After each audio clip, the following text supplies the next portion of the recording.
Chapter 6: Know Whom to Model. What are the behavioral patterns of successful people? How do they achieve their results? What do they do that's different from people who are not successful? What is the difference that makes the difference? And the answers to these questions have generated of all the skills, techniques, and presuppositions associated with NLP. So I think this chapter is pretty crazy because this is the one of the key concepts I learned from NLP course, practitioner course itself. And previously I didn't know, why we have to model, are we copying, etc. But modeling is basically the process which we can acquire new skills, which is wonderful, right? And it's really based on understanding that if we find someone who has a skill we want, and then by copying the structure and the underlying belief, we can actually have it for ourselves.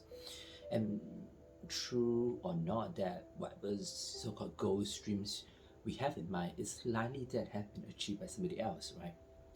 So we just need to find those people, role models in mind, and then try to understand what's on their mind and what do they do that's so differently that we can also kind of like model, copy over, right?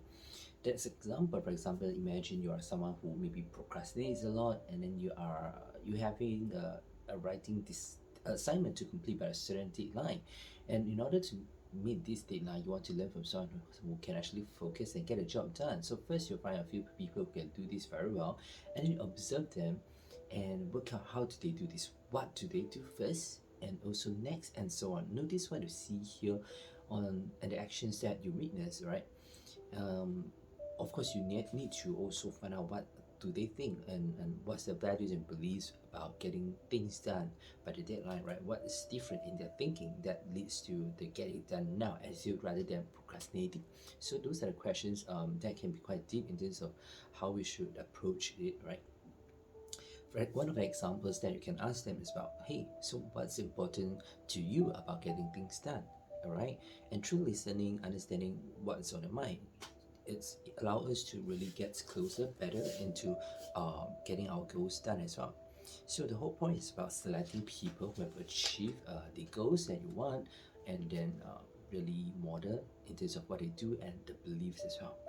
So the rest is really quite a lot of examples here, including like spotting, healthy beliefs, and even children and modeling, right? Because children loves to model the characters, heroes on the TV, and we can actually apply this to the kids as well. For example, like what would the Superman do? What would be the Spider-Man do? That will help them to conquer their fears, right? Because they can, because especially children have fantastic imaginations, so that can easily turn into the hero and take on their persona in order to feel brave, right? This is pretty much a better strategy than crawling around under the bed talking to imaginary monsters.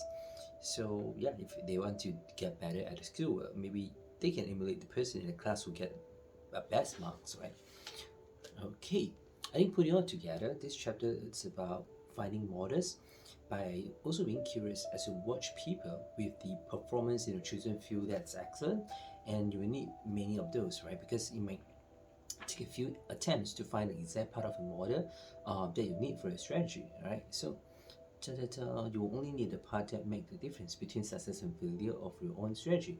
So basically, it is essential to observe, copy, test, tweak, and repeat until you consistently get a result you want, and then you are able to pass it on to someone else as a model of success. So I think this is really the core of NLP on modeling. All right, cool. See you in the next chapter.